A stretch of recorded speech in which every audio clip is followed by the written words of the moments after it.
Hello folks, this is Roger Daniel Alcocer here for the Magnificent World of Toys. What you're about to see is our Year 3 marathon. Now, Year 3 started fairly late, and the reason being was because we were barely coming back from hiatus due to the pandemic. And so, unfortunately, we were only able to get about a handful of people to interview, and mainly because a lot of people were still skeptical and they weren't sure if they wanted to let strangers into their homes and things like that, out of precaution for themselves and obviously us, the strangers or whatever. But nonetheless, some of the people we covered were just a lot of great people who've become my friends, who really have amazing vintage collections, soft vinyl collections, who are amazing artists. But another cool thing about Year 3 was that a gentleman reached out from Chicago, and he actually filmed his own interview. And then he sent us all the assets and stuff, and we edited it and put it on our channel. So that was a pretty cool, I guess, collaboration. And he's an amazing, amazing custom toy artist. So without further ado, ladies and gentlemen, I hope you take the time to watch this complete Year 3 marathon of the Magnificent World of Toys. So may those who play never gray. Take care, and we'll see you in the next one.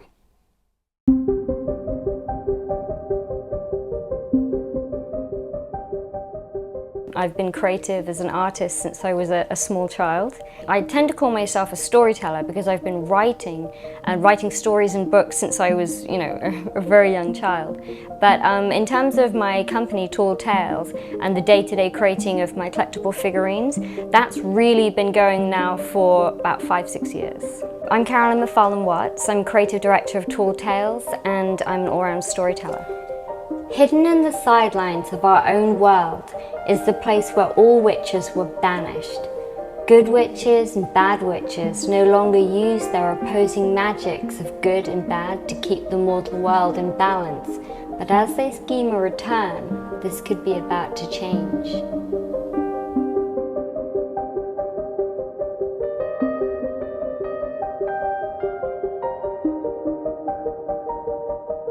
So I'm a full-time artist for Tall Tales. As the creative director for Tall Tales, I release characters all around the world for my IP, Good Witches, Bad Witches. So what I tend to be doing is I'll be designing my new character, which means I sketch it out and then I sculpt the character, get it cast, do a paint prototype, and then either I'm releasing all the batches of this character, so I hand paint them myself, or I've started now farming out the work more to other painters, so I'm overseeing quality, and then I'll do dispatch, and these characters are sold, I think in 45 countries at the moment around the world. So that's my day-to-day job. So Good Witches, Bad Witches is my IP that I've been working on for 6 years, and it's about all these witches who were kicked out of our world and now live on the sort of the sidelines. And there are good witches and bad witches, the two opposing magics that keep the balance of the world.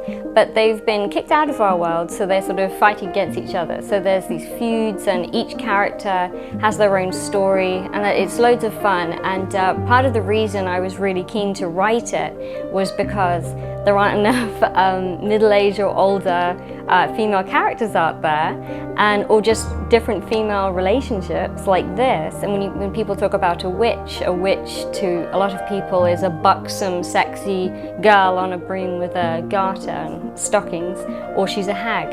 So I wanted to put out all these different witches to challenge those ideas and have all these different female characters and a world of different female characters. And it's really fun. They're funny, kooky characters that seem to resonate with people around the world. And my book series, which will be coming out, a bit delayed because of the pandemic, each book of this series is a different witch's story. So you learn about all the different witches, and I've written most of them, a lot of them, and illustrated them myself. And I just can't wait to share more of that with the world now that the world is opening back up and I can put my stuff out there. So I specialize really as a sculptor. I started out as a movie miniaturist, making intricate, tiny miniature models for film and TV for all sorts. And so I was a freelance miniaturist for a while. And then I took those skills and now I work just for myself as a sculptor. So before I started really scaling up as I am doing now, I used to do smaller runs of my characters, and that was all done by me. That's mostly what I'm known for. Most people who own my work, they've got something that's physically painted by me. So what I would do in that case was I would sculpt something with Super Sculpey, send it to my casting bloke, he would send me back a perfect copy in resin, and then I would paint it, check I liked it, and then say, yeah, this is working out, let's have several more, and then I would do a run of 25 or 50 and sit and paint them all myself, which was interesting because it might be sort of 3 weeks of doing the exact same thing all on my own, like painting every little piece, and yeah, kind of hellish. But again, because it's a project that I love and it was a means to an end, I was happy to do it. I grew up in Oxfordshire in England, so it's all English countryside agricultural villages, and I grew up in a 500-year-old house in a medieval village. So all the houses have thatch roofs and look like what an American would probably perceive as a fairy tale village. So that was where I came from, and I had this massive passion for history and for fairy tales, folklore, Hans Christian Andersen, Brothers Grimm, all of those sorts of things. Those influences really led to what I do today. I mean, my passion is history and folklore. So I started writing stories even as a young child, and I actually built a cinema out of cardboard boxes and charged local villagers to come and watch my stories, and wrote a book that made it into the local newspaper when I was 6 years old. And then I went to university and did screenwriting for my degree. And so the writing part's always been there. Came to LA and signed up for, I went to UCLA again for more screenwriting. And so that's why I developed my IP, Good Witches, Bad Witches. That's what I love to do, is to write and tell stories. As for the artistic side, the visual creative part, when I was really little, my sister told me that there were fairies living in the trees behind my house. So when I was really young, I sculpted and made small things for the fairies out of clay and put them out for the fairies to find in the branches of trees. So it started off like that. Me being artistic, creative, even as a young child. I always write my characters before I even physically make them, because I've written all my books about these witches. And I start by sketching them out and doing various drawings till I nail the design. Then I get out my wire and form the wire structure, the skeleton for a character, and start packing on Super Sculpey clay. That's what I love to work with. So I'll build out my character with clay. I usually work in 1-inch scale, which also known as 1/12, which means 1 inch represents a foot. So a lot of my characters are 5 foot tall, like me. Then a character, after it's been sculpted, I get it cast by somebody else in resin, and then I'll paint that one as my paint prototype, and then work from there towards mass production. So now that I'm scaling up my business, because the demand is there, and so many people want to buy my characters, and I can't keep up with the demand, which is a great place to be in. So what I'm doing now is I've worked with China to get one character mass manufactured, which was a fantastic experience. There's a factory in China. I sent my pieces, a paint prototype. They matched the paint job beautifully and sent back all these beautiful boxes of this character, and I designed the packaging, and that whole experience was really fun, but it really took a long time. It was about a year, beginning and end, to do that. But I'm also mass producing other characters domestically in America, or I'm working with junior painters and other casters, and able to produce more characters and keep up with demand.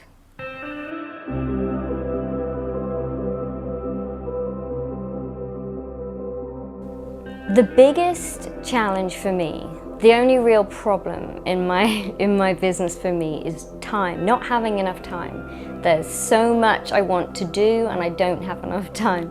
So I've got books that I still need to finish off. There's more characters I want to put out. I want to expand bigger, do more, put out more. So my only real problem is not having quite enough time to do it, but I'm getting around that by hiring more people.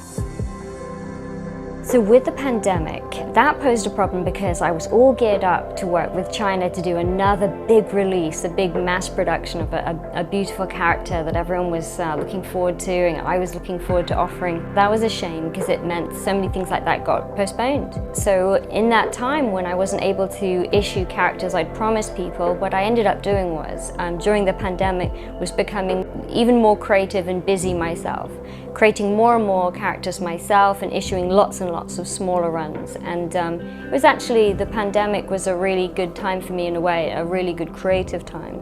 I got a lot done. I used to do so much more freelance work as a miniaturist, and I'd be hired to make a miniature model for someone else's project, a figurine, a character, all those sorts of things. And whilst those jobs were good for me and fun, for me, my favorite project is my own project. It's my own Good Witches, Bad Witches. I love creating for it. I have no restrictions, and it's a passion, so I'm never bored of it. I'm always filled with ideas and enthusiasm for it, and the energy never runs out for it because it's mine.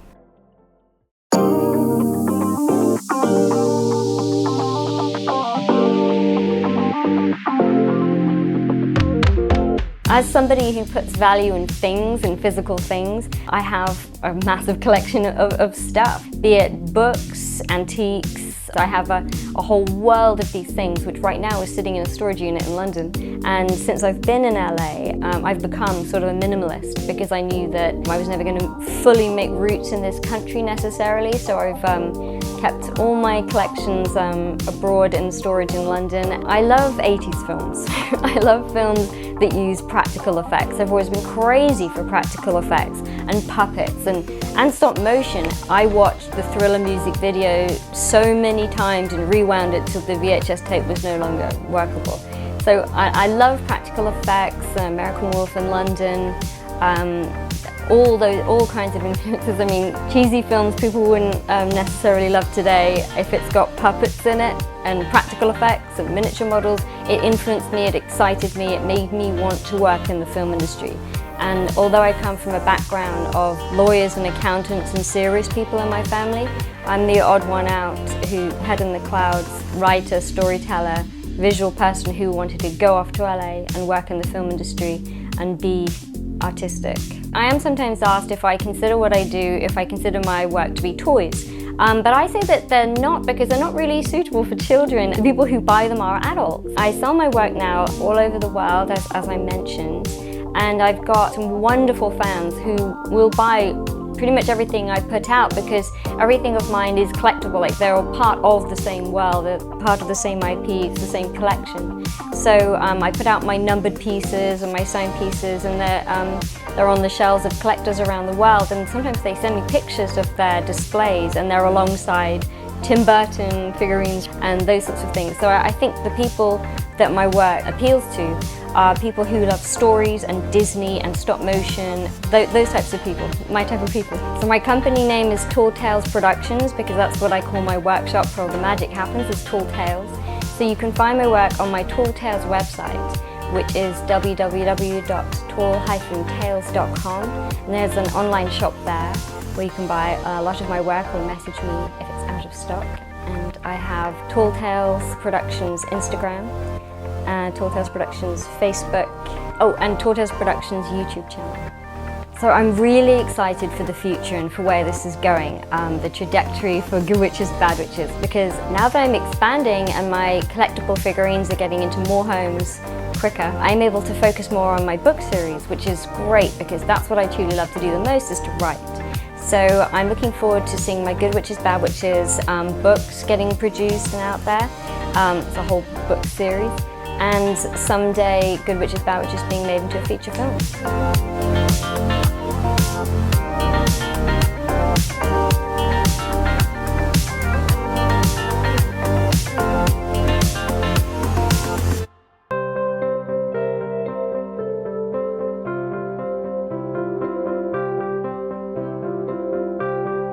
I didn't start collecting till I really started working. Didn't have a lot of toys growing up. I was raised by my grandma and my mom, so they'd get me what they could. So when I started working, I started collecting. And I think what I went to first was G.I. Joe, because I always wanted G.I. Joes. I had very few G.I. Joes. I never owned any vehicles or anything like that growing up. So I just started buying everything I could, and it went crazy from there, because now I collect everything. Hot Toys figures, 1/6, statues, whatever appeals to me, I pick up and buy.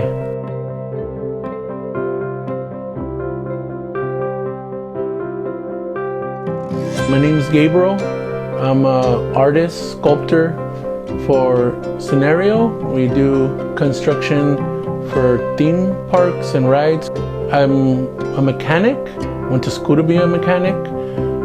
Didn't like doing that, but then started doing Star Wars stuff and costuming for myself as like a hobby, and then just got people paying me to do it, and then went off from there, building stuff, props, costumes, and then I landed a job in a special effects shop where I was working at doing commercials and movies. And we did a lot of commercials mostly, and that was really fun. So after I started doing that, I never looked back, making contacts. I could go from shop to shop, and wound up at the shop I am now through a buddy who started working there and just love it there. Love working on the big stuff. I've done a lot of cool stuff. The thing I gotta say I think I'm more proud of that I've been a part of was building costumes for Lucasfilm for the red carpet. So when Star Wars came out again with the newest movie of the trilogy, I got to wear a costume and be on the red carpet. Got interviewed by Jimmy Kimmel live on TV and for what we were doing, and that was really fun. We use about everything you can think of to do what we do. That's why we blanket term ourselves as artists. One day I might be painting something, and the next day I might be fabbing something out of stainless steel, or putting together props out of fiberglass shell, sculpting out of foam, just about everything you can think of.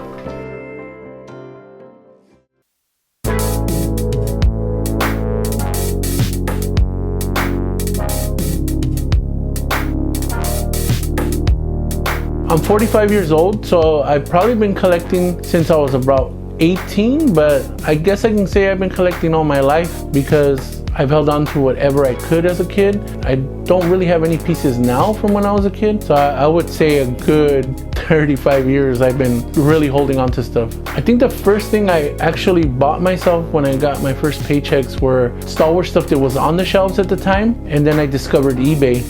And I just started buying G.I. Joe figures in lots. So I would buy the junk figures nobody wanted, a bag of just parts, and I started just buying the O-rings and putting them together myself, and just started amassing my collection that way. I guess I have to say that my favorite line of toys would have to be G.I. Joe, second only to He-Man, but G.I. Joe has a special place in my heart because my grandma would take me to Save On when it was still Save On, and get me a figure for $2 off the shelf. I mean, I love that between me and my grandma, that when we would go out together somewhere, she'd get me like one thing. Probably my first G.I. Joe I ever loved and I probably got was the Cobra Bat, Battle Android Trooper. Just an awesome figure. He's a robot, he's a droid, and in the cartoon he was always just destroying everything. I mean, they were unstoppable.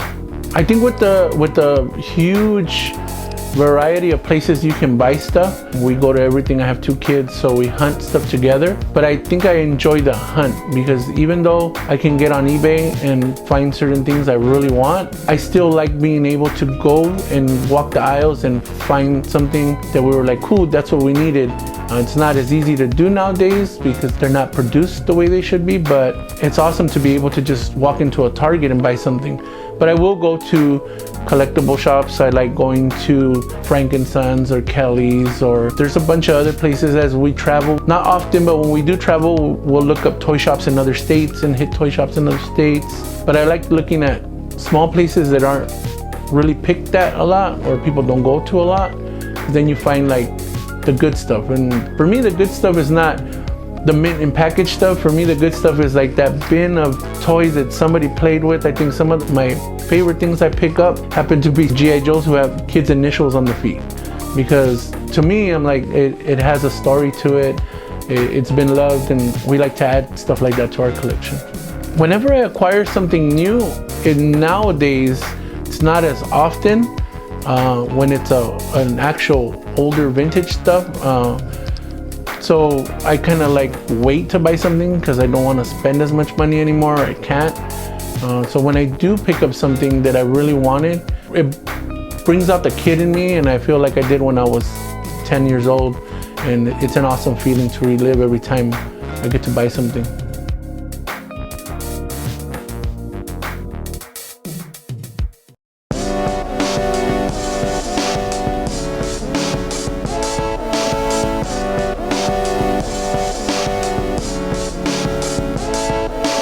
I house my stuff everywhere. My house has stuff in every room. My living room and my toy room, which is a big room between my kitchen and my bathroom, is my main area where I get to put my shelves and do what I want. But my collection has slowly leaked into every room in the house, except for probably in the bathroom. I have a shed and garages where I have stuff in boxes that I don't even know what I have anymore, where it's just things I picked up, you know. It's a lot of stuff I can't bring out because I just don't have the room for it, and I wish I did. But I try to bring out what I can, what's more important to me and what I want to see every day, you know, because after a hard day's work, I want to come home and see my stuff. Makes me happy. It gives me that this is my place. Maybe one day I'll win the lottery and I'll buy a mansion just for my collection.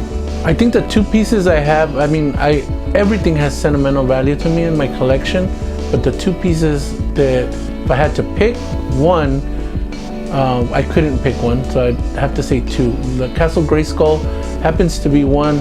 I finally have one. I could have bought one years ago and never did.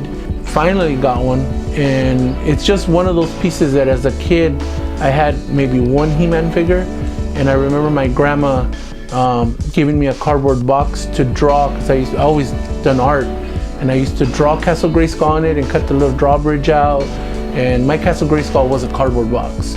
So having one was like a big deal. My second grail that I thought I would never own was the G.I. Joe USS Flag, because a lot of kids thought it didn't even exist. So when I finally got one, and it's not a complete or mint one, but it's mine, it's just awesome. And my kids now, they play on it.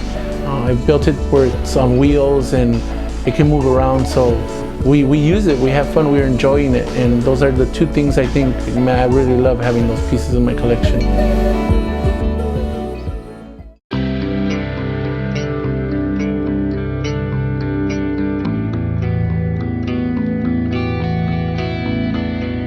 Most of my friends, because I have friends but not a lot of close friends, but my close friends know me for a long time, so they know what I'm into, and they like it. They come and they trip out on what I have, and they'll look at stuff and go like, wow, oh my God, I haven't seen that since I was a kid, or I can't believe that, or you still have that.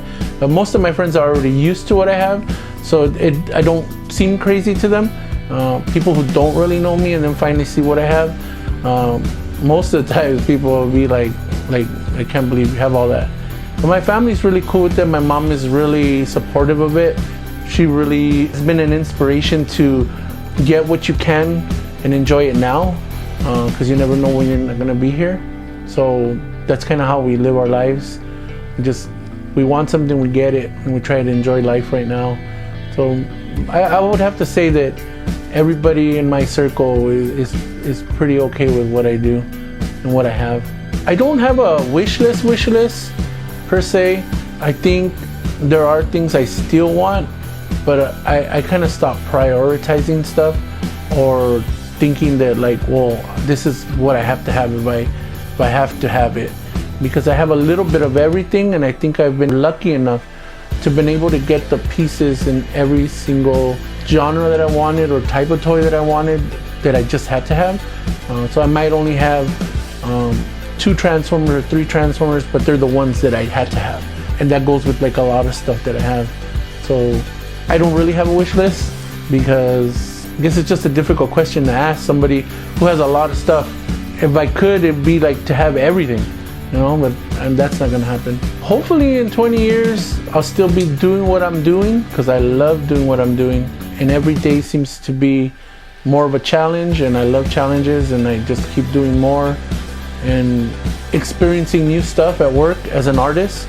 I've been able to do things I never thought I'd be able to do, and the future looks really good for that. And as a collector, I hope to always be collecting, because I think for me, collecting is not just storing stuff, they're memories to me. I can look at most of my stuff and remember where I got it or how I got it, and passing that on to my 2 kids now, and they do the same thing and they love collecting. I hope to be collecting forever with my kids and my grandkids, and and so on and so forth for as long as I can.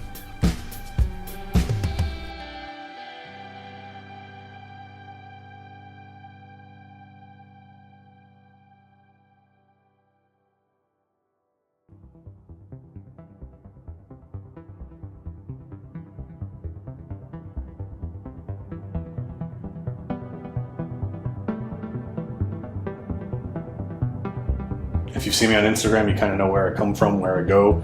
Child of the 80s. The toys I make tend to be pop culture stuff, a lot of super weird stuff, nothing crazy sarcastic. I'm gonna make toys for as long as I can, as long as people give a crap about them. I think that's kind of what counts, you know? I think you're the keeper of your own time doing something.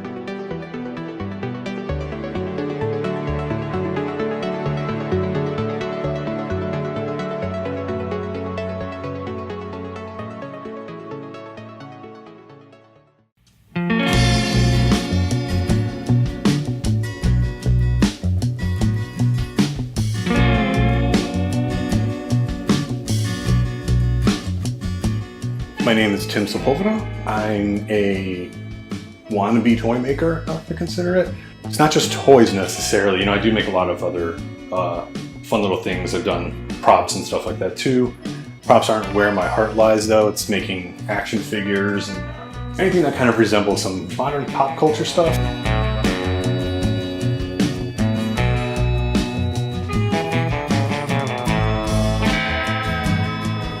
Right now, I'm based out of Chicago. I live in Chicago in my small little apartment. Allows me to have my studio, but it's not necessarily the size of the studio I would want. That's the downside to it. So creating stuff has been a little bit tougher. I've had to shift gears massively. You know, that's just been super, super trying. You know, one of my buddies, Pete, who actually, you know, made these three right here.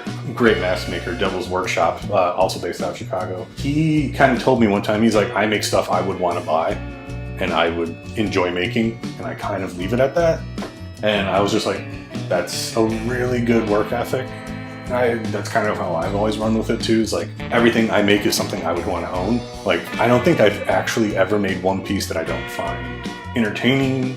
I've got super dry level of humor, so sarcasm is like apparent in everything I do. But yeah, it's mostly 3 3/4 toys. Some other objects, like Flight of a Navigator stuff, you know. It's kind of funny, I actually don't have a lot of my own toys. I kind of only make a couple and I tend to get rid of them, and I really wish I didn't. I really wish I would make a backup copy for me. There's a long story behind why I started making toys, but yeah, it's been about 3 years, maybe 3.5. I've been doing commercial and film, smaller film VFX for 16 years now, graduated 05. It's a very complicated and hard industry to progress in and survive in. I've also done creative direction, I've done, you know, all that stuff. You know, like I said, I've been in advertising for a lot of that time. So you get to learn how to pitch things, how to sell things, what makes things look right. So a whole bunch of that background, like really, really, really helped me progress in the toy making area. You know, dealing with clients, trying to work with bosses that necessarily don't have creative vision, but still want something creative. There's that battle. I still enjoy the industry. But 2018 was kind of like my breaking point where I needed to just step away from it. It was very financially challenging, trust me. And you go from having a paying job to trying to like scooch by based on who you are and what you can do and stuff like that. You start to learn to sell yourself and make yourself appealing to people, you know, based on reputation and stuff like that.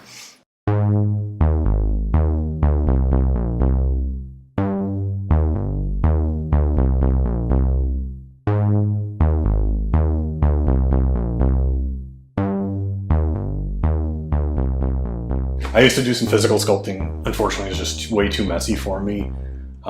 That's just me. I still like working with my hands. I've got sculpting tools all over the place here. I've got my wax carving tools. I've got all that stuff. But yeah, from a mess standpoint to constantly kind of reassessing my studio situation, it just doesn't make sense for me to go full on. So I've been in the digital realm for so long now, it just made sense to kind of continue.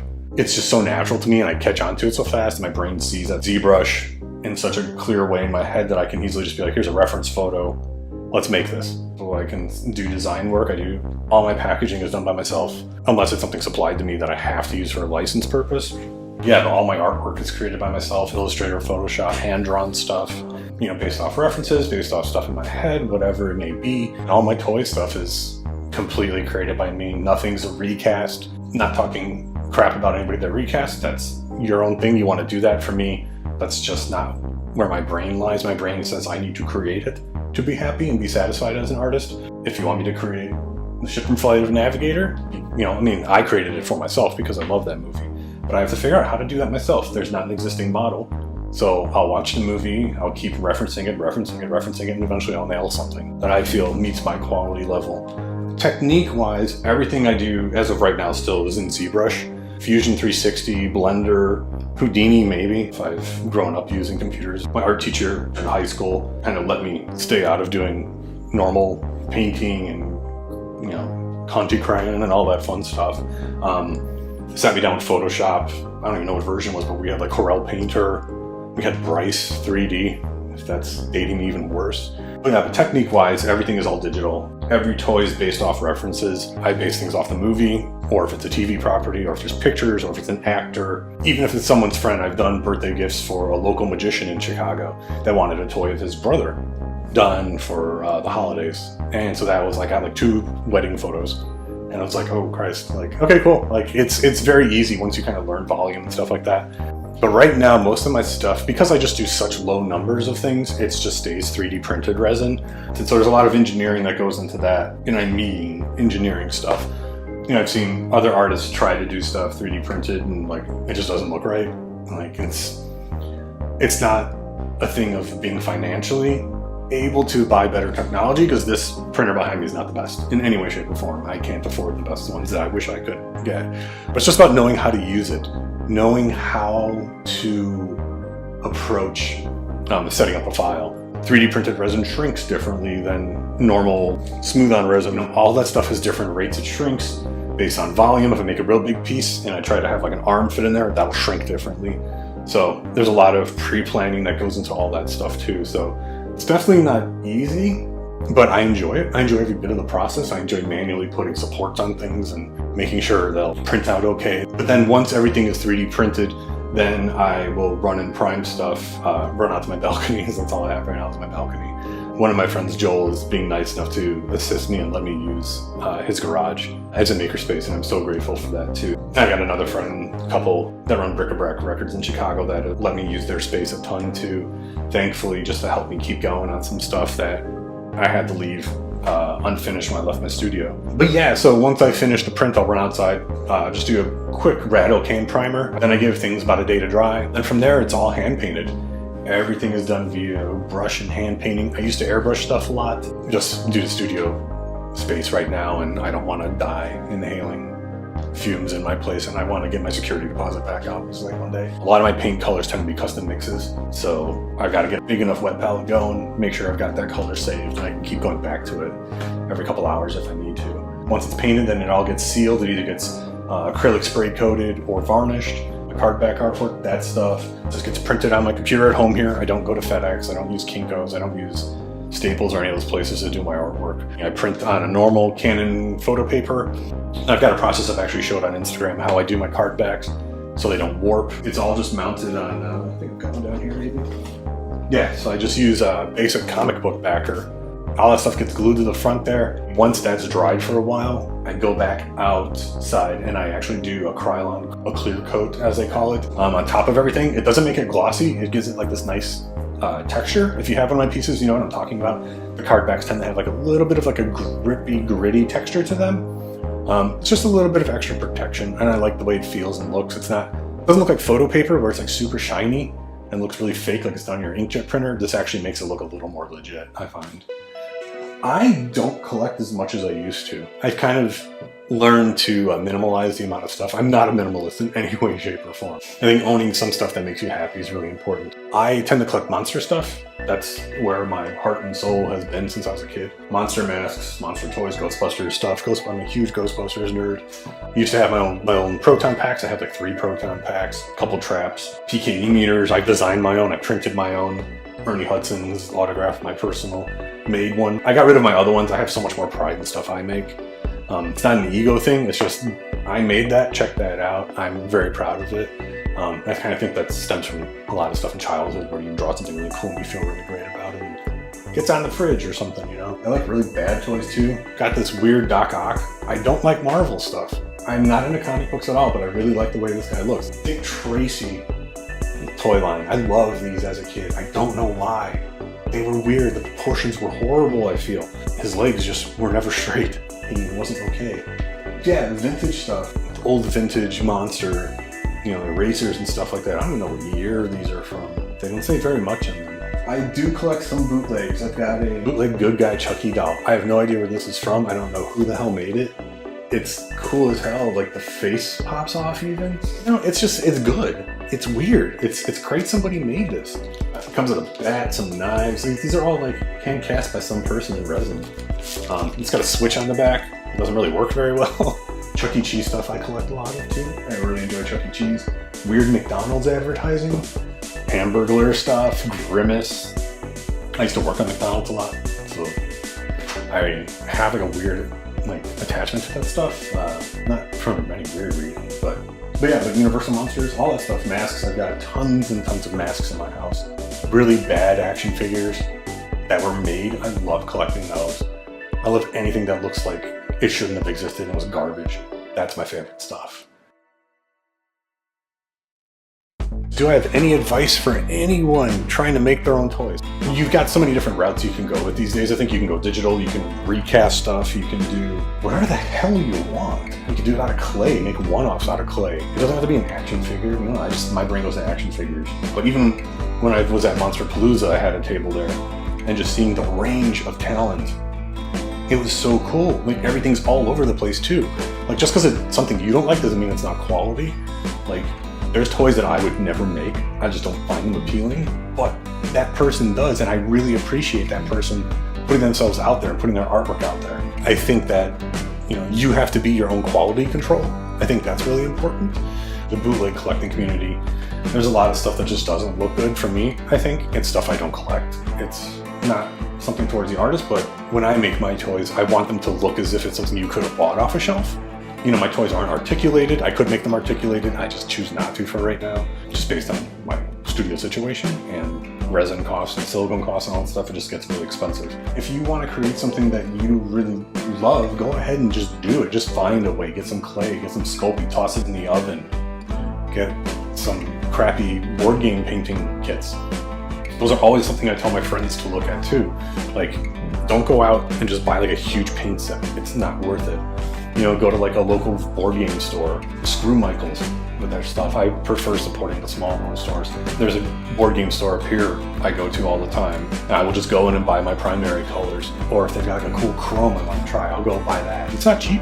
Amazon's prices are way cheaper, but I'm not going to do that. I would rather support the smaller place. Yes, that means I can buy less paint, but at least I know it's going towards, you know, the couple people that run the place. Yeah, that's my advice, is do what you want and have fun doing it and don't let anybody tell you you're doing it wrong.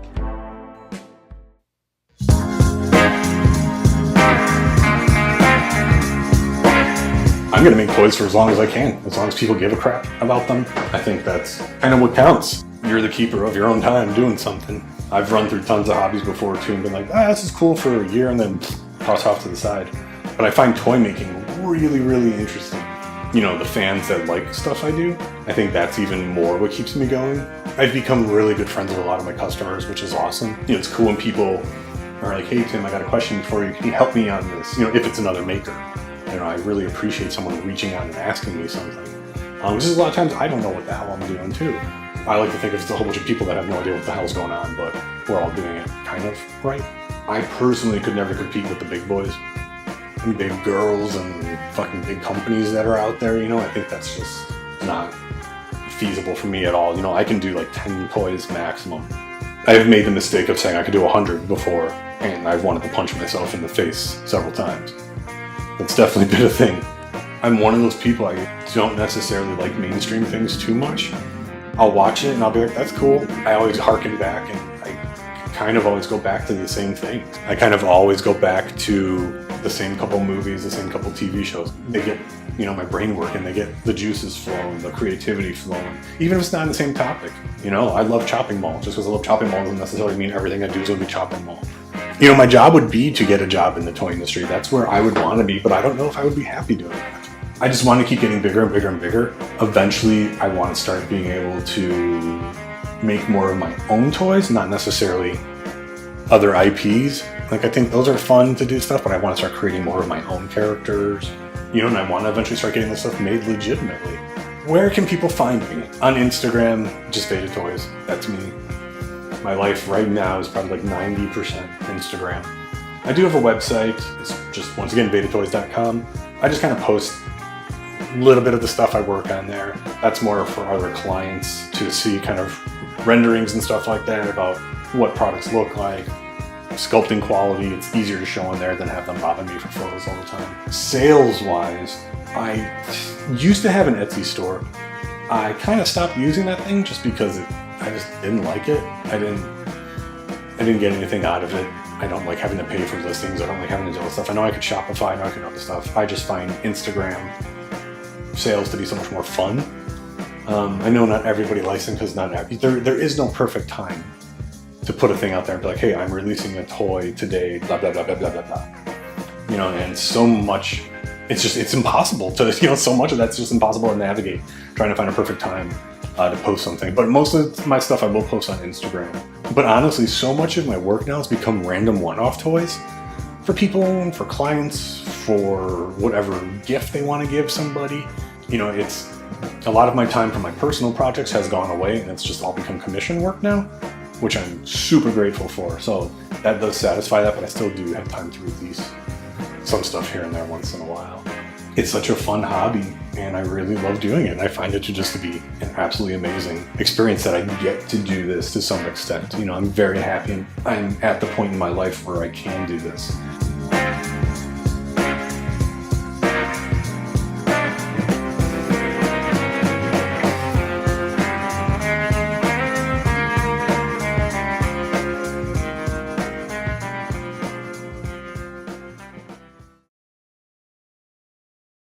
People collect things in plastic form for many reasons. I collect certain things because I enjoy them. Every toy's a memory. I've lost a lot of friends that shared these type of memories with me. You get out of touch with family members. You get out of touch with friends. You don't talk to them for many years, but you once played together. For example, I'm not into G.I. Joe much, but why do I have a Zartan and a Serpentor? Because my best childhood friend, that was his favorite figures. I haven't talked to him in a while, but I have it on my shelf. You don't ever forget those people by staring at these pieces. Toys actually work psychologically. People think it's just a toy.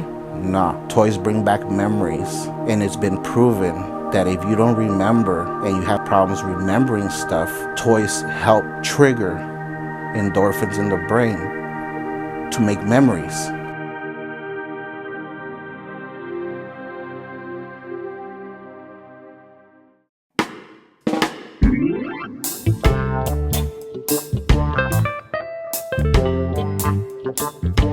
My name is Marlon. You know me as Collector's Camelot. You might have seen me at Jimmy's USA. I have a booth there or at shows all around LA. I'm a collector of over 30 years. Been doing this for a while, as you can see. The type of stuff I sell at Collector's Camelot is all vintage collectibles, anything from turn of the century to now. It could be from old tin Japanese post-war toys to what everybody's into, He-Man or Thundercats, but nothing retro, modern, or whatever that term is, or I don't know what they call it, modern toys. Nah, I'm not really into that.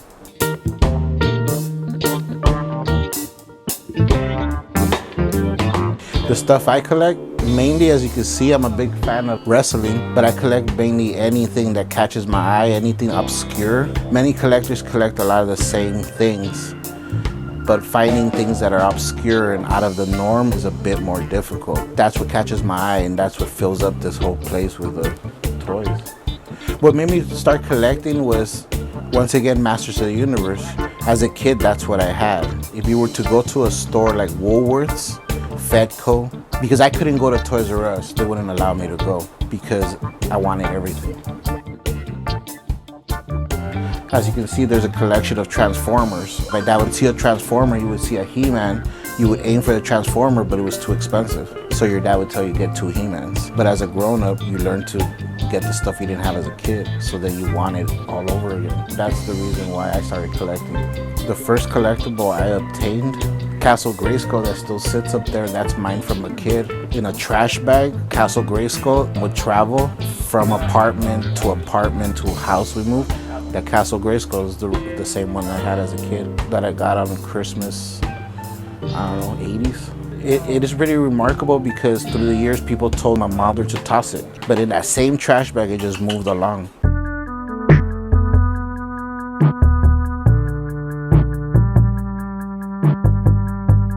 Bootleg toys. That's my favorite line of toys because it goes back to the idea of what's your favorite toy collecting.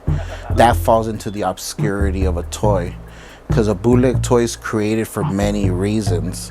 It's created for the poor kid to begin with that can't afford Mattel or Hasbro or whatever, and they all look different. There's no 2 alike. So the obscurity of that is what makes it really cool. Everything I obtain is 2 ways. I do have a booth and people do bring stuff, but the main way I obtain things is flea markets, swap meets. I've traveled. Mainly the reason was meeting people. Friendships of years, of decades. That's how I obtain a lot of my stuff, just through friendship of years. They get tired of it, they pass it to me because they know I'll find a place for it. Or swap meets, flea markets. You know, everybody has an idea that you have to go early to a flea market to get stuff, or with a flashlight, or beat everybody, but you really don't have to. If you have a keen eye for something, you could go at 1, 2 o'clock in the afternoon and still find some gold. It's just a matter of how diverse your interest is on this. If it's really closed in, then you're only gonna be searching for that. But if it goes diverse, if you're a reseller, you're gonna find money in many things. If you're a collector, you're gonna find some cool stuff. And if you're just you like history, so you're gonna run into the item you've probably seen in a book and you're gonna be amazed because it's in your hand. Being able to fit the last piece to a Hasbro collection, to a He-Man collection, to a G.I. Joe collection, to whatever collection, a comic collection run you're trying to do, that last piece you get, it gives you this feeling of content. It makes you satisfied. But guess what? You have another collection lingering to the right of you that needs to be completed, so you're never gonna be done. My theory on a collection, everybody's seen those risers they made and people put their figures on risers. I tried that. It looks too much like a store. My collection is just wherever a piece fits and where it goes good. Wherever the piece fits, you'll see that it's a theme, it goes with it.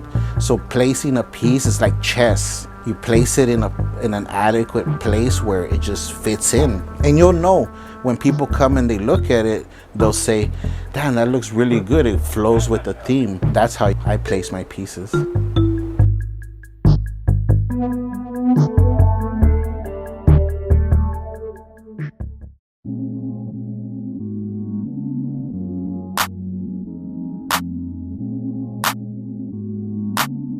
The Defensores de la Naturaleza and Temblors.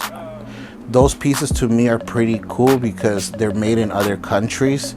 If you've seen a My Pet Monster and you see how many pieces it contains, whether it's felt, glass eyes, vinyl, leather, whatever, fur, it has a lot of pieces. So these other pieces, if you've ever seen these dolls, they're equally amount of different fabrics. So to me, those are really unique. As far as Grails, as far as liking wrestling, having a 2-up Ted DiBiase, that's pretty rare. Sentimental pieces, autographs from wrestlers, artists that you've met that sincerely gave you an autograph and talked with you, those are the most sentimental pieces. Everything's a grail to me, pretty much. Anything in a collection's a grail. Because a grail is something that it means something to you, it's big. So if your house holds all your collectibles, they're all grails too. Also like my Welcome Back Cotter set, that's awesome. You'll see an abundance of records here, an abundance of genres, some very rare records like test pressing, acetates, but this stuff all came from my friend Prosper. You know you're watching this. He's a DJ. Check out Reggae Love Sundays on Sunday. I went to his shows and I would look at him spinning these records when people were doing Serato. Would go to his house and see him doing mixes. I started looking at how these records were handled, how everything was formed, videos on how they were produced, how was wax reused, all this stuff. So then I started saying, hey, you know what, I'm gonna collect records. Me personally, when I collect something, I really get into it. So I started collecting extensively rarities to the point of traveling to find these things. But he's the one who got me into it. And with that, I've amassed all these records, like a lot of gold records, like a lot of good stuff. Reggae being the first, like that's the most intensive collection I have. With the ability of having been able to go to Jamaica and check this stuff out.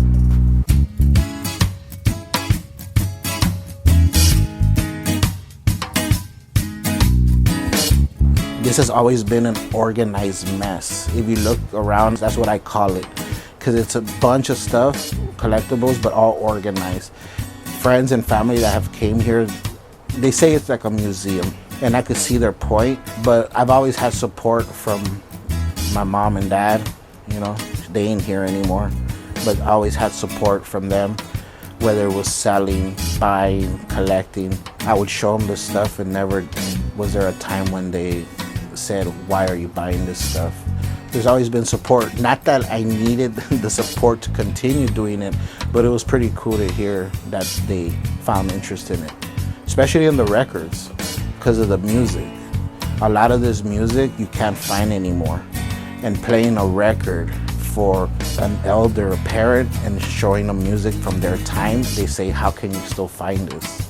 That's right there, like the best part of collecting, when you could show somebody something that they had before. What I would like to get next, an Ultimate Warrior autograph piece. That's on my wish list. But pretty much anything else like that, no. Like, I have a lot of things I already enjoy. If there's anything else that I would like to add to my collection, would definitely have to be an Ultimate Warrior signed piece. Ultimate Warrior was my favorite wrestler. He passed away already. Why? He was a very odd person. I'm very in tune with space and aliens, and that's where he came from. That's where he would get his strength from. Just the idea. Wrestling in itself is like comic books. It's just that with wrestling, you actually see the superhero right in front of you. So the Ultimate Warrior was my superhero, and this guy was unstoppable. I'm not gonna say what's better, Hulk Hogan, we're not gonna get into that, but we all know. The whole goal of this journey, because everybody collects, but they say, do they have a journey? I got one. I'll tell you what it is. This stuff just to be in a museum. The goal is to find a place to put all this stuff. Because in 20 years, if I'm around or if I'm not, this stuff is mainly to continue in the hands of somebody that can curate this and make it last longer. Otherwise, you know where this stuff ends up. Goodwills, thrift stores, savers. So we gotta just keep it going. That's the love of the collection. It's not the money you put into it. It's not the amount of pieces you have versus other people. It's just the pieces you have to share so the next generations can see. You could see it now with everybody buying all these new modern Masters of the Universe.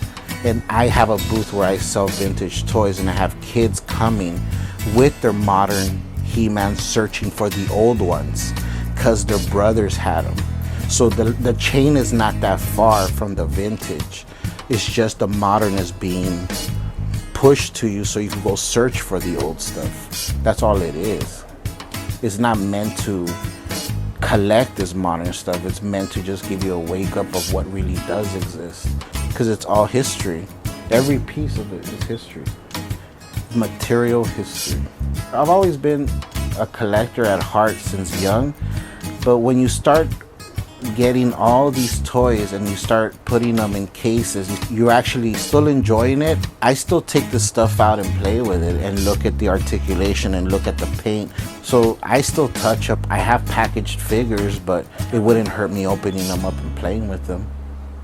So if you know the name Collector's Camelot, and you were a collector in the 90s and lived in Los Angeles area, Glendale area, you would know that there was a toy store called Collector's Camelot before me. There was two guys that worked there. Fred and Ted. We used to go, ditch school, go to this toy store, hang out all day. You would go into the toy store, it wasn't a wide store, it was a long store. Fred was in the front, he dealt with comics, cards, anything 1940s, 50s, 60s, 70s. His brother in the end used to deal with more modern toys, 80s, 90s toys. We used to go there every day, literally every day. Catch the 92, 93 bus, go. You guys that live in that area know that bus line. Sit there and just learn from these guys. They would teach us from Remco to Ideal, Broken Frankensteins from the 60s, showing us, just learning, getting all this, and that's where I learned most of my stuff. The day came with one day we went and it was closed. When we went back, we looked and the family was cleaning. One of the brothers had died. The other brother was there. He didn't want to do it anymore. They closed the store. He died 4 months later. The ultimate toy store for me, because you have many, Meltdown Comics at that time, Golden Apple Comics are still there, World's Finest Comics and Hobbies, but there was nothing like Collector's Camelot. When they passed away, my friend and me left with all this information. I would tell them, I'm gonna open up a store and name it this. That is the moment it transitioned from being a collector to also collecting to sell. Everything I collect, I'm not gonna say everything, but a lot of things I collect that you might say, why do you have cone heads? Because I remember watching it with my brother. So I look at it and it's a way of remembering that person. Hey, why do you have, an old bottle of Jack Daniels? Because I used to know a guy in the neighborhood that used to drink Jack Daniels all the time. He's no longer here. So I want to keep that memory. That's what the collection of memories are for me. Nobody's gonna know once I'm gone what those memories were. They're just cool toys. But if you hang out with people that are collectors, you will always have these conversations. And they're gonna know, because they're gonna see the toy out in the wild and they're gonna say, hey, that's what he was talking about. But understand this, there's resellers and there's collectors. A collector first, reseller second, because as many have came to Jimmy's and I've talked to you guys, we could sit here and talk for an hour about the toy that you're trying to buy. I'm not just gonna sell you a toy and say I don't know what it's about. We could sit here and talk. That's a collector. A reseller is just massive amount of just moving toys. Two different things. There's nothing wrong with either or, but I've always been a collector first. And this is my Camelot. Collector's Camelot.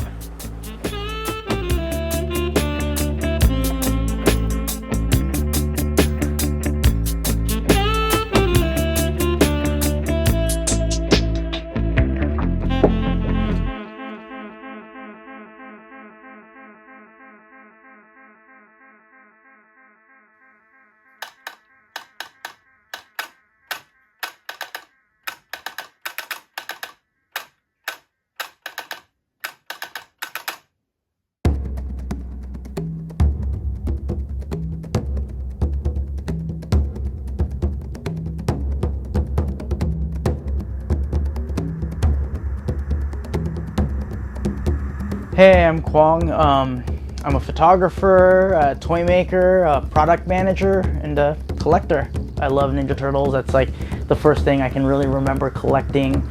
But I collect a lot of Japanese soft vinyl, the Jumbo Machineders, a lot of Japanese influenced kind of toys. I wouldn't limit it to just that. It's kind of incredible, like all the new Phantom toys that are coming out. I used to love the cartoon that they would play where he's in the future and the movies and stuff. So it's like, I'd say a lot of licensed character toys.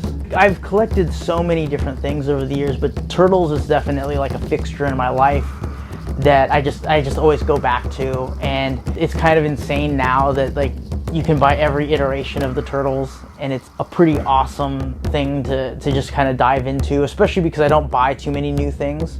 So at least it's kind of cool to walk into a Target or a Walmart or whatever and be able to go pick up new turtles on the shelf. But I have a lot of my old ones when I was growing up as a kid. And I think a lot of that stemmed from like all the weird characters, because I grew up loving a lot of like the Japanese TV shows and all the Japanese hero characters and things like that. And also Transformers. Transformers was huge for me as well. And there's actually a movie theater local to me that says, like, I purchased one of the seats in the theater, and it shows in a plaque that the Transformers 80s movie is like my favorite movie of all time.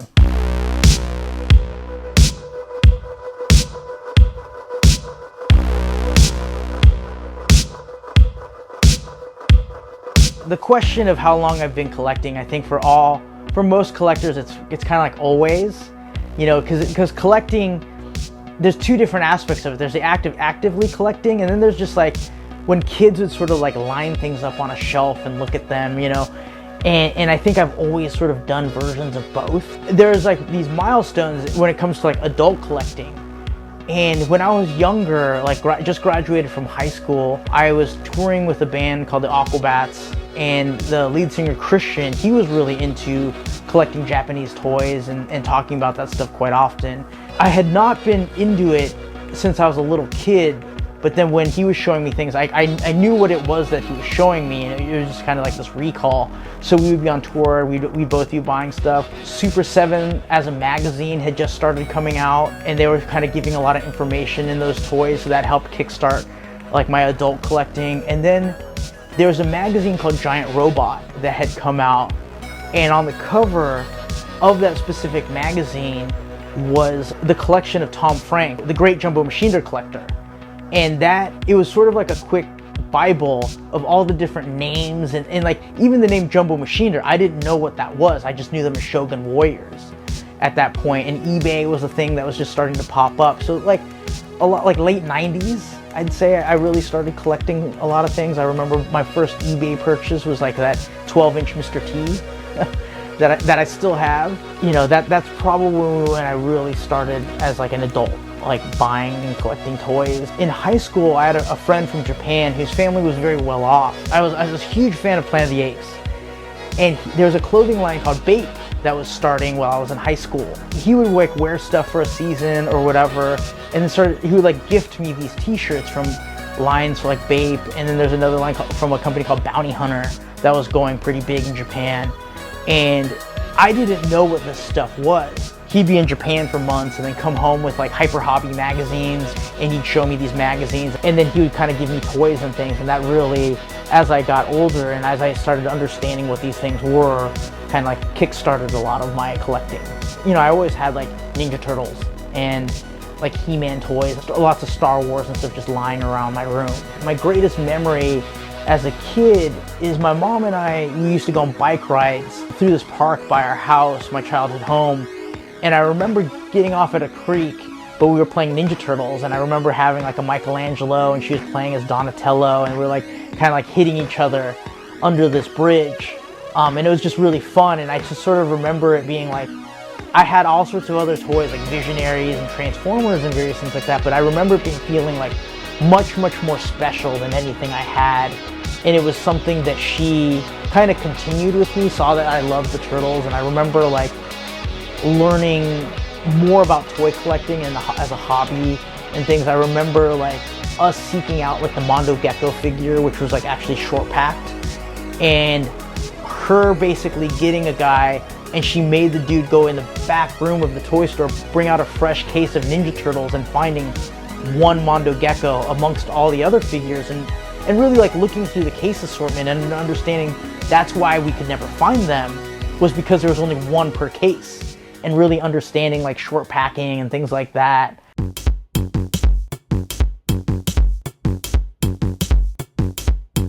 I mentioned earlier about my first instance with eBay and having to set up an eBay account to find this 12-inch Mr. T doll that I loved, where he had his overalls and all the accessories and things like that, which was part of my love for Mr. T and the A-Team, which later led me to like create a book with Greg Mishka about the subject of Mr. T. The only real book that I worked on is the one with Greg. I have a few others in mind, and they were all going to be worked on pre-pandemic, and unfortunately, you know, those kind of got sidelined. They're still like slowly in the works as things kind of come together, and it's kind of been interesting to change things up quite a bit since the pandemic has started, because my job as a photographer has diminished quite a bit, which I'm fine with. But that's when like being a toy maker and a production manager had taken hold more as a job for me. And you know, I've been working on like a comic book right now with my friends Christopher Ulrich and Brandon Bradford of Blitzkrieg Toys, which has been really fun. And you know, hopefully, you know, within the next couple of months we'll actually have like the completed book. I really think about like how this pandemic has changed the collecting community, and how, like, obviously everything, but when it comes to the topic of like toys and whatever else, it's like there's been like these massive changes, and weirdly kind of for the better for a lot of instances, I'd say. When it comes to photography, I guess I look at my photography as kind of the stuff that whenever somebody says they go to school for photography or whatever, it's kind of what they imagine that they want to do. Luckily, I didn't spend a lot of time in doing education and things like that. I just kind of did it all. But I worked primarily in like celebrity portraiture, some like street fashion, and a lot of art projects. As far as when it comes to fulfillment, it's interesting because I've got to work on some pretty amazing images at a completely different lifetime for myself. And I like the idea that I have all these tools at my disposal. You know, I hate to go on another thing, but you know, I work a lot closely with my good friend Justin Ishmael of Ish Toys, and we got to work with William Stout, and I got to use my knowledge as a photographer to go and do portraits of Bill in his home with all this amazing art and things. And it's like, if I was just a production manager for toys, I would have just been sitting at my home or an office somewhere, you know, punching in numbers and looking at sculpts. But instead I got to sit with Bill and interview him and see all the different paintings and take photos of his archive and things like that. It's like I get to experience so much, having, I guess, being a little bit more multifaceted in being like, you know, as opposed to just being a toy painter or even just a photographer or a production manager of things. It's like jumping around a little bit. It makes me a little schizophrenic, but I love it all. And I mean, to the dismay, I think, of my friends and family and my significant other, I'm just all over the place all the time.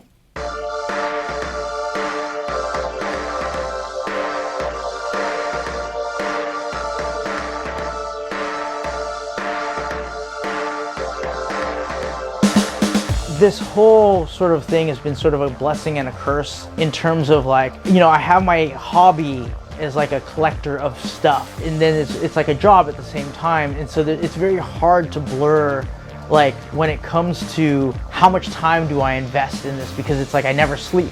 You know, unfortunately, the time zones between China and Japan and stuff is like, it puts me on a completely opposite schedule when I'm working with the factories. But at the same time, I've worked on like toys that I've sort of envisioned that I've always wanted, and because they had never been done before, I was able to help produce those and put those out in the world. I'm kind of like that, okay, some guy was making stuff out of his home for a while, and then they stepped up into doing, like, instead of a run of like 50 toys, it's like, okay, they jump from 50 to like 300 plus, where you're having to get factories and things involved. I'm the guy that people will hire on to help get those things produced, quality control, packaging, touring the factories, just making sure everything's coming correct, and then helping with distribution and getting mass quantity products sent out to people. I'll produce a toy and there's 500 orders of it, and then I'm able to sort of mail that all out within a couple of hours. It's like the business end of all that that stuff. Do you find yourself painting? I mean, do you have to get your hands dirty from time to time? Yes. So when it comes to the toy painting and there's definitely like a love-hate relationship. I'm not the best toy painter. I would not even say that I'm in the best 50 in the US or anything like that. I love it. It's something that I like to do, but it's also something that I work at because I don't consider myself that great at it. And I have to like warm up quite a bit. It's kind of silly because I haven't painted anything for a month or so. And that's just simply because I got burnt out and I wasn't as inspired. but it's something that anytime I do it, it ends up feeling quite rewarding. And then when I do have people that buy stuff, it's always exciting. Every single one is like one of my children that are out there. And it's great. I've been very fortunate to have guys like Paul Kaiju and Mutant Vinyl Hardcore, Unbox, where they'll send me things to paint, Retro Band. You know, there's so many. I did a great run with a Draculaser, with guys that really like how I paint and will allow for me to paint on their blanks and things, and sort of like grow my artist portfolio when it comes to those. It's just one of those things. I don't consider myself naturally gifted at it, where a lot of those guys I do. I have to make things kind of happen. It takes quite a long time for me to kind of get to the final product. When it comes to painting soft vinyl toys, there's a few different approaches to it. There's like the factory style, there's like the artist one-off style, there's mini runs, micro runs. I would say like each toy's painted kind of carries the personality of the maker. An artist like Buana Spoons, for instance, I love his work, I collect it quite a bit. And because it's not something that I can do or I can really understand or wrap my mind around it, it makes me love it even more. I think because I paint toys, and when I see something that's not done by him, where there's almost a little bit more math involved versus art, where with his stuff, it's done with a true artist's hand. In my office, I keep a lot of action figures around because I just like playing with them, posing them. I have like a weird dream team of action figures I'll position together of just guys like, oh, if I could make my own version of the X-Men, it's just like, here's all this stuff I'll throw together, which is why I collect like the 1/12 size figures and around there. But then when it comes to collecting, I collect a lot of like soft vinyl artist toys. Those are obviously a little bit more sculptural or like a statue, because it's like the articulation is very limited, but I love looking at them. And currently I collect a lot of like the vintage stuff. I've gone through the rounds of collecting a lot of modern makers, and a lot of them are my great friends, and I still collect some of that, but it's not to the same velocity as it was maybe like 5 years ago, where now I'm really focused on a lot of the vintage stuff. Still bounces back and forth, and I think I drive my girlfriend pretty crazy, because I'm stopping at literally every Target I pass by looking for like Ninja Turtles and things like that. And it's weird to be able to love like a mass-produced toy as much as like an artist-produced one as well.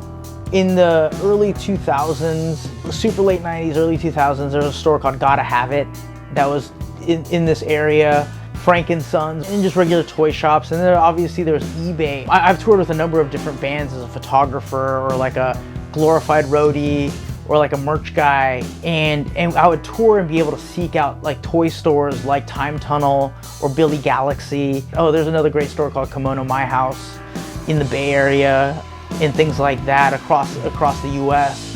And then, you know, going out of the country, there's different stores. And that's where I would find a lot of things in the early days. Right now, I'm doing less of that. I mean, pre-pandemic, I was going to Japan 3 or 4 times a year, and I would kind of save for those moments so that I can just shop out there, because I just found things a little bit more rewarding while discovering things. And then there's certain toy lines that I won't, even though I know that I can buy them online, I won't buy them. Like Migos, for instance. I love finding Migos in the wild and kind of piecing them together like that, versus, you know, just going on eBay, punching in, you know, complete Green Goblin, Migo, like, you know, easiest thing in the world, but it's a little less fun in a world where it's just like, I don't know, the hunt is just so much a part of it. I mean, I recently found, like an Uzit, for instance, I think I found it for $15 at a toy show. Quite a valuable toy, but it was just something so funny that I just saw it on the table, and I'm like, I don't think this dude knows what he has. And he had a bunch of other really expensive other toys, and I just picked it up. I was like, oh, how much is this? He's like, oh, $15. And I was like, okay, cool. And right when I gave him the money and he saw the smile on my face, he was just like, I really screwed up, didn't I? And I just kind of like shrugged. I was like, yeah, kind of.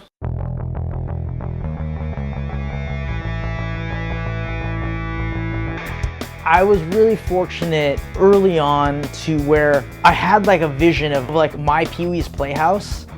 And so I spent many years living in a warehouse that I disguised as a business, but it was really where I was living, where I was storing a lot of my stuff. And during that time I was saving money to eventually buy a home with enough rooms that could house all of my stuff. And it was kind of crazy because I was one guy living alone in like a 5-bedroom house that was just filled with like a room for comics, a room for where I paint stuff. Like, here's a room where I have, I store all my gear for photography. It's like different rooms for different things. And right now, I basically have changed things up a little bit and relegated it to 2 rooms in my home, my office, and then I have a separate toy room where I keep a lot of my stuff that people have likened to like a Japanese toy store or like a comic book store. Like, that's the kind of look and feel that I put there. But like, I have most of my action figures in my office that I can play with, and then a lot of the soft vinyl in the toy room. So the term grail, I get into a lot of trouble over this kind of thing because I sort of come from the school of thought that you can't acquire a grail through money. It takes work, a lot of hunting. It's funny because I'll talk to a lot of modern toy collectors and they'll point out some sort of like, oh, this is the NECA Quang, this is my grail, or something that's like, you can go on eBay and find it for like 5 times the retail or something like that. And I kind of like laugh it off because it's like, a grail really should be something that's unattainable. It's something that like maybe by sheer chance you stumble upon it. Something that's not necessarily as mass produced. Like a grail of mine would be like the Mazinger Z villain Rokuron Q9. He's like the multi-headed robot Jumbo Machinder, which, I don't even know how many of those are on the planet. And I've never seen one in person. I have a lot of toys in my collection that I would say I wanted, and I was eventually able to find one. But they also kind of came from places where I knew if I had enough money, I could have just bought one. I remember talking to Tom Frank, the Jumbo Machinder collector, who has like a Garada K7, which those, there might be like 5 on the planet or something like that. And he was just like, sure, if Bill Gates wanted one, he could pay out the ass to get one. Outside of that, there's no stumbling upon one at like a flea market or, going to Mandrake in Japan and just finding one on the shelf, paying an exorbitant amount of money for one.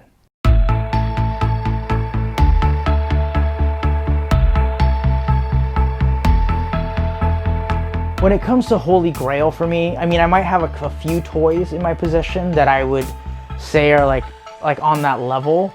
But a lot of it also comes to like, when it comes to like my art collection or my comic book art collection, that's where I've sort of acquired things that like, there's one of, or it's not as easy as just paying double what its actual value to acquire it. And one of the things I got was this large size Conagon. My friend Coop, he's a phenomenal artist, and he was looking to downsize his toy collection, and he knew I wanted it. When I was younger, I would see like interviews.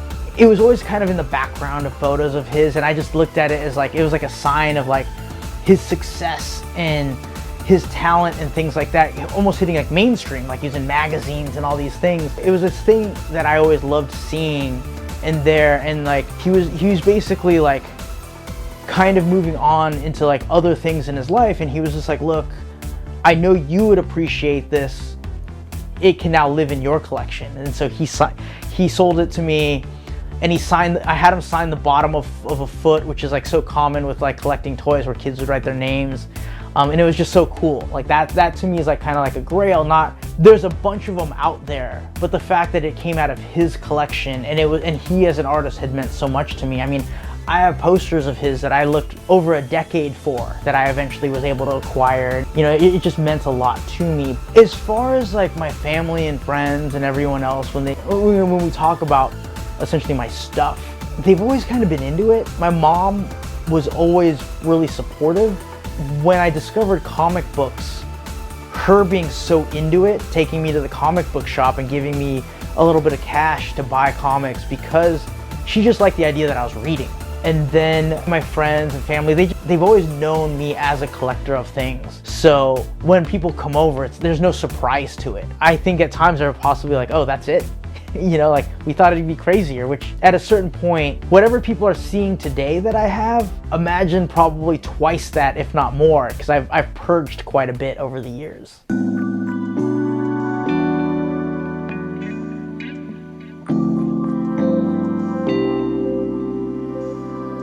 I'm part of a generation that grew up watching things like Pee-wee's Playhouse or the Munsters or the Addams Family, and all of these characters sort of had like a unique home. And so that was something that I always in my eyes, like success is like having this sort of like home. And knowing that I had all sorts of like crazy stuff, it's like, you know, obviously I wanted to have a home where the outside was like as crazy as the inside kind of type of thing. And then I just started acquiring not only toys, because I eventually knew that I would have like a partner, like people living with me and things like that, that like, you know, they might not want to be around toys all the time. So I had to kind of think of other things like home goods, whether it's like a furniture or the taxidermy or anything, like things to ornament the home. I always had interests in these types of things, and a lot of my photo shoots I did, I likened it a lot to like thinking like Indiana Jones and the adventure, you know, and so I started amassing props and like treasures from the various photo shoots from around the world that I did, and just kind of like decorated my home with them. On eBay, I was like looking up taxidermy. I had stumbled across these posts of these various taxidermy mounts of African animals. I noticed them, they were like really, really cheap. And I looked in the eBay listing, it shows that they're all from Lincoln, Nebraska, and they're pickup only. And there was tons of them. And I had reached out to the guy and basically struck a deal with him outside of eBay to buy everything from him at a very low price. And I basically booked a gig in the middle of the United States, told them to front me the money for the flights and everything. I'll get my crew, my gear, everything out there. And I basically rented a truck, drove the truck to Lincoln, Nebraska, loaded it up with all this taxidermy, and then drove it to Park City, Utah, did the photo shoot, and then just drove home with all the taxidermy mounts, which was pretty crazy because it was over 30 large pieces. I had just come home from a photo shoot in Africa, in sort of like the Tanzania, Kenya area where all these animals sort of resided.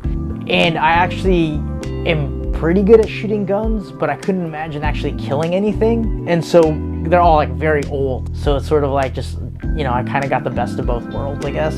I guess my wish list, again, it goes back into like, I have the grails, and then I have things that are like just really expensive that eventually I'd love to just stumble upon. I am really interested in like a lot of the Japanese yokai toys, which there's only a small handful of the original ones that came out in like the 70s, and I have almost all of them. There's like 2 or 3 that I'm missing, and I'd love to get those. Those have just kind of gone up in value quite a bit. And of course, like the Jumbo Machinder toys, and those kind of are all what I actively look for. But then I spend quite a bit of money just like buying like the new NECA, you know, hero figures and things like that.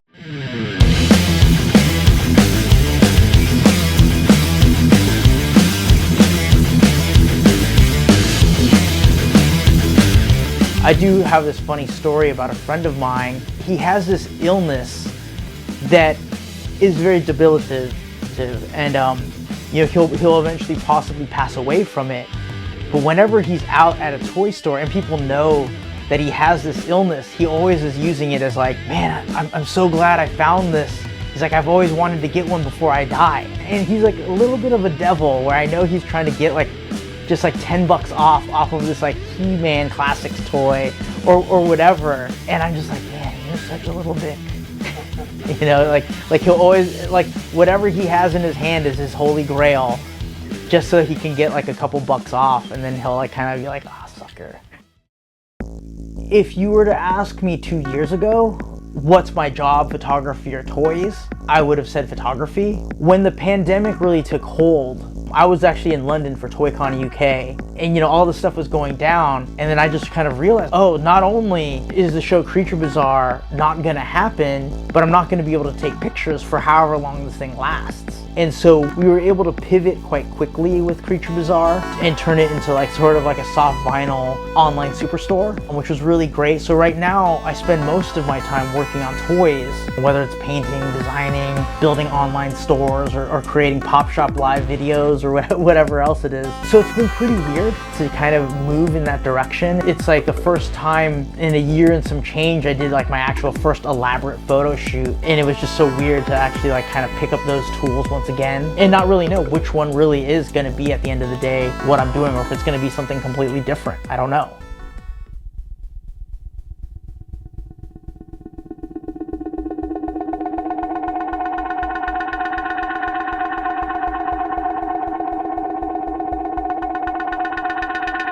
My sort of like origin story or genesis going from collector to toy maker to, you know, event producer or whatever. It's kind of funny because I actually remember all these different like clicks, you know, like different points. Like I was touring with bands and things, and photography really taking hold more, you know, spending so much more time doing that than, you know, buying toys. And then kind of falling out because most people discovered this vinyl toy hobby through designer toys, through Kid Robot and things like that. And I sort of predated that stuff. And I didn't really like it. You know, I'll openly admit that I wasn't very into that kind of thing. At least like the really commercial sort of Kid Robot stuff. And so I took a step back from the industry. I had what I had. Every once in a while I'll acquire a piece of like vintage or, you know, Bullmark or Marsan and whatever. And then once I started making more money as a photographer, I could kind of relax a little bit and then start going to things like Designer Con and start picking up some of the other artist toys. I was really into an artist by the name of Pusshead, and I was collecting a lot of his stuff because he had worked on all these sort of early Japanese toys. And then, you know, every once in a while he'd release these like really beautiful painted toys and things like that. And I was really good friends with an artist named Skinner. And he actually had come and stayed with me because in San Pedro, there was like a Cthulhu convention that he was sort of like a guest speaker at. There's a model kit store that was across the street, and we had to be at this convention in a movie theater all day. And so I would ping pong back and forth from this model store. And, you know, Skinner was airbrushing his own toys, and I was like asking him, I was like, hey, if I buy an airbrush kit and some of these like model kits, can you show me how to airbrush stuff? And he's like, yeah, of course, man. Like you can airbrush some of these model kits and eventually like I'll mail you some toys and you can paint these toys. And, you know, he's such a great dude. And so he kind of showed me how to airbrush initially. He showed me how to airbrush these model kits, and that eventually led into the toys. And we were sitting in my living room, and I remember watching the movie No Holds Barred. You know, I think it was like a double feature of like No Holds Barred and CB4 or something like that.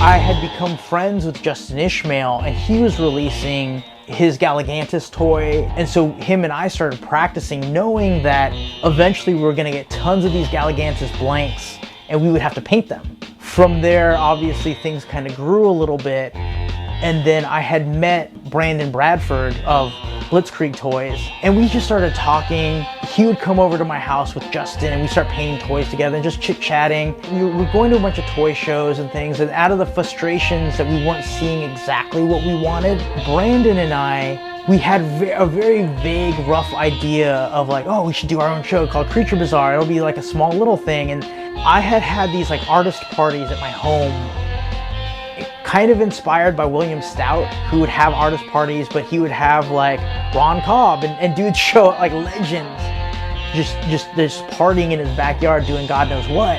And then, you know, I have, you know, a good backyard to kind of host a lot of people. And so we started having parties in my backyard, and I was talking to guys like Paul Kaiju and being like, hey man, like we can do like a backyard party where we can like sell stuff. We can invite like a bunch of the top fans that we all know each other. And this is really before I was really working in a lot of toys. And he was just like, yeah man, yeah, that sounds cool, whatever. And then after a couple of the parties, I think everybody was just like, yeah, let's do more of this. And a lot of the artists were like, at D-Con, my favorite part is the party you have in your backyard. And then the idea was just like, okay, what can we do to make this happen all the time? And then, you know, the whole having your own Creature Bazaar convention really kind of took hold. Brandon and I, we took a trip to Japan a few years ago, and it was really crazy because he was going on his own, and I had never really taken like my own personal vacation, like a toy hunting style vacation or whatever, as an adult. You know, like I would go on tour, I would go visit a girlfriend out of town, or I'll do all these other things, but like kind of like the weird bro toy fest. And we were just traveling around Japan, and I was just like, look man, I'm down to do this, but can I sort of like take control of the vacation? I couldn't believe that he actually said yes. And I basically came up with the craziest sort of like toy tour where we're like on a train for 4 hours going one direction. They stop at like 3 stores over here, and you take the train back at like 10 at night to get back to our hotel in Tokyo, and we're just ping-ponging all over Japan like this, meeting up with our friend toy makers and everything. And we just sort of got this feeling like everybody just wanted to hang out. And then that kind of turned into like, okay, if we can hang out and make money at the same time, that's where like, okay, Creature Bazaar. I'm really good at sort of having like these like crazy ideas, and then he helps kind of like reel me back into like, this is how it's actually manageable. We can't go beyond this certain point because it's too crazy. And then he'll kind of like wind me up and then like send me in that direction to sort of like implement the ideas and find things. So it's like we're a really great pairing on that level of Creature Bazaar. And then we get all the other toy makers involved, and it becomes a whole other thing. And it's kind of like this really kind of like awesome chaos. You know, for some reason, like, I have the kind of memory where I can hold on to the most ridiculous and obscure information, but when you're asking me actual important things, or like things that might, like, I don't know, change my entire life for the better, I'll forget. I'm dumb like that. But when it comes to things like toy collecting or connecting with specific artists, it's that weird information that I think bonds us really a lot together, which is really funny because I'll sit and we'll have like parties at my house, and I'll put in like weird obscure movies where guys are like, I know this movie, I don't know what it's called. This is like, this thing terrorized me as a child, it gave me nightmares. Like, I can't believe you just put this on. Like, you're so crazy, and this is why we're friends. Like, in all the industries I sort of work in, I'm always sort of recommended by somebody else because I like an idiot, whenever I say I'll do something, I just do it. Whether it ends up costing me more money than I could ever imagine, or, you know, I might make some money off of it, but at the end of the day, you know, everything I really ever have acquired in life is really through a recommendation through another person. And because that is an ongoing thing in my life, I can't help but keep doing that over and over and over again, where somebody will be like, oh yeah, like, I know this guy that works on these toys, and as long as I believe in it enough, I'm willing to kind of throw everything I can at it. And so with a lot of like the Japanese guys, I've been to Comic-Con probably every year since I can remember, except for one. And the one year I didn't go, I was so upset with myself. I didn't go because I went and did another job to make money, that I ended up buying my life-size Han Solo and Carbonite, because I was just like, what's the nerdiest thing I can think of to keep true to sort of my roots? Those kind of things always circle in my life of like, you know, I'll work on a toy project, and, you know, I don't work on many, but the ones that I do work on have to leave like a large impact. I worked with Justin Ishmael and M1 Go on the Ray Harryhausen Cyclops trike toy. And it was really because of my love for Harryhausen, which I had met him and Ray Bradbury one year, and they were like the coolest dudes I'd ever met. Enough so that I think like a week later, like Ray was telling me about like he was doing a thing at the Egyptian Theater, and I just had to go. Knowing that there's gonna be like 1,000 people in this movie theater, but I just felt like he was talking to me when he was just like, oh yeah, you should come to this thing. I'm doing a screening of Clash of the Titans, whatever. And, you know, I'm just that crazy dude that's just like, oh, Ray's talking to me, I have to go. And I never saw him, I didn't shake his hand or anything at the screening, but I just felt like it was just like this magical moment. And just like when I had met Forrest Ackerman of Famous Monsters of Filmland, he was at a really, really old state, and he was not living in the old mansion, but he was living in a smaller home. And I had talked to him about various things, and he just was just like, you're one of the guys that knows the truth. You know, you're here for the fans, and you know, you might be part of the next generation of monster makers or whatever else. And I take that to so much heart that it almost haunts me, so that I have to go back and sort of do these things in a very appropriate way to honor the dudes that came before me. And so I think when it comes to people trusting me or people recommending me for various projects, it's sort of that passion they see that, you know, it kind of helps me, because it turns people away where they're like, oh, Quang is so crazy that he's going to spend all my money to make it correct, or he's so crazy that he's going to make it right. And like when it came to the Harryhausen trike, it was just like, I worked with the various toy makers so hard because we're like, we get one shot at this. And, you know, and I'm lucky that it came out in a way that made me super happy. And, you know, it's kind of weird because I talk about it a lot with people where I'm like, I peaked with one of the earliest toy projects I was on, you know, because I'm never going to be able to beat that one.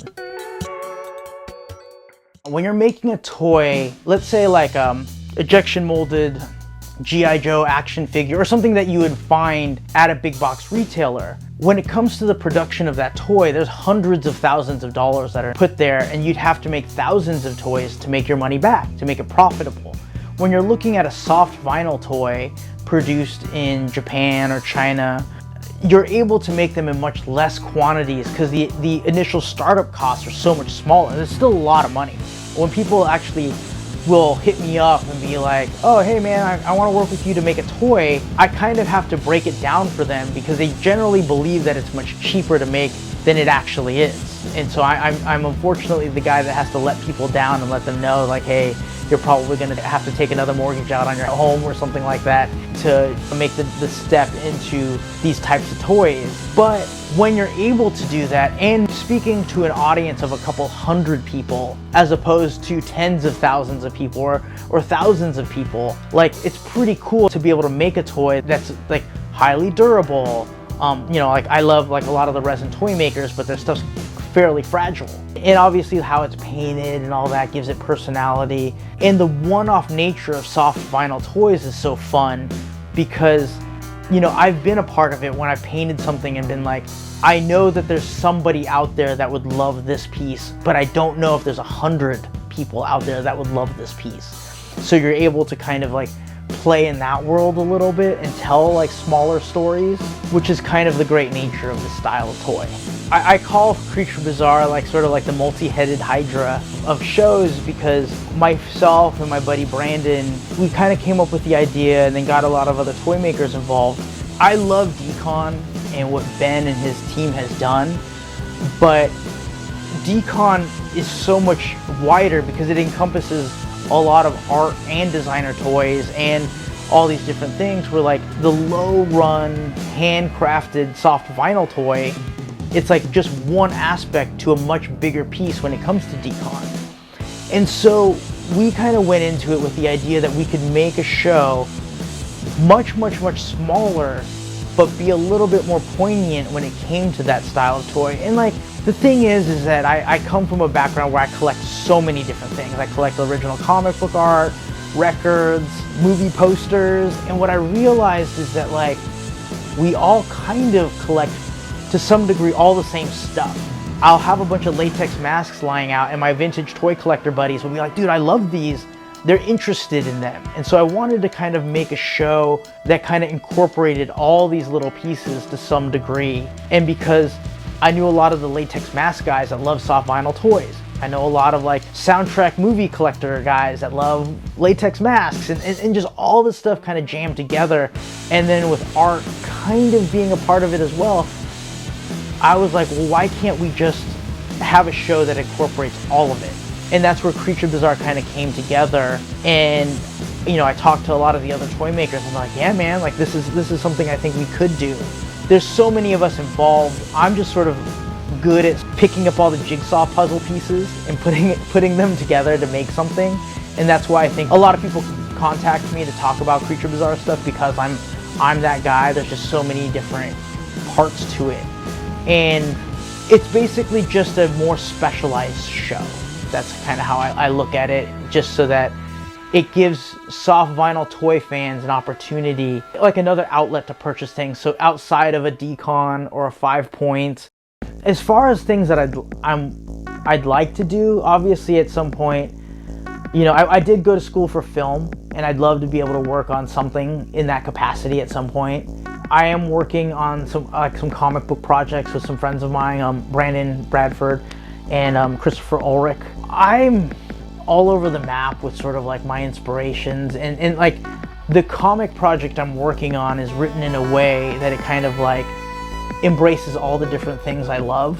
I've helped write a lot of different things over the years, and you know, generally the way that I work is somebody will go off and give me like an elevator pitch for something, And they're like, hey, can you go off and work on something like this? I was like, okay, yeah, it's like a drama that involves like aliens and whatever else. And it's just like, you know, I'm able to kind of come up with stuff pretty fast when it comes to that.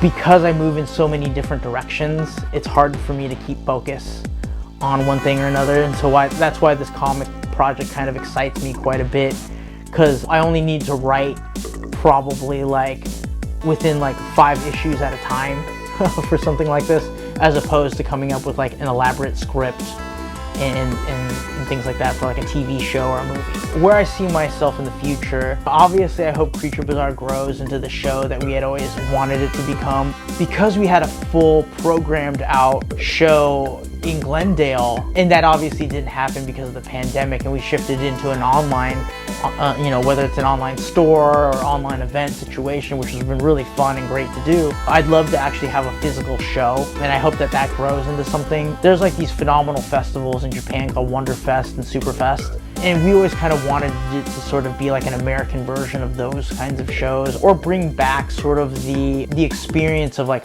the hotel ballroom style like comic book conventions. I was very fortunate to kind of go to the last of the real versions of those. Those shows still occur today, but they're much different than they were, because I think like the big shows kind of took over in that scenario. So I'd love for that, you know, as an artist within the toy realm, I'm connected to Creature Bazaar, and I'd love to see that grow and become something that's a little bit more synonymous throughout the world. You know, and it's something we've talked about at great length. Where could we go? It's really cool to work with people collaboratively, that we all sort of like, we run at the same pace together. That's how I work with like all sorts of different artists, whether I'm working with like Michael Scottum, Draculaser, Bilwana Spoons, Paul Kaiju. A lot of these guys, it's like I just feel like we're all moving together versus someone sort of being like the star in the group or whatever. And we're lucky because I think guys like Ben at Decon and other shows sort of see the vision, and they like that we're not interested in getting bigger, we're interested in just getting weirder.